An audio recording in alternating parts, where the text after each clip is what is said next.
This is the time we are going to pray for them more and more. Remember, the Bible says, whatever you sow shall you reap. If you pray for them, there will be someone else who will pray for you. Remember, you can sow one seed, you can reap a variety of more seeds. So if you sow not praying for them, many will not pray for you. So if you sow you praying for them, there will be more people to pray for you. I'm going to ask us, all of us together, we are going to pray. Even you are going to also pray. But I felt joyous in my heart. I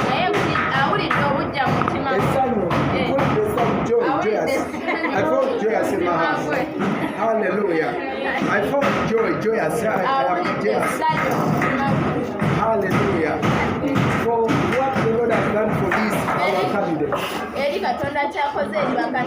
There is a song that has come upon my heart that says, we are saying thank you, Jesus. Thank you, my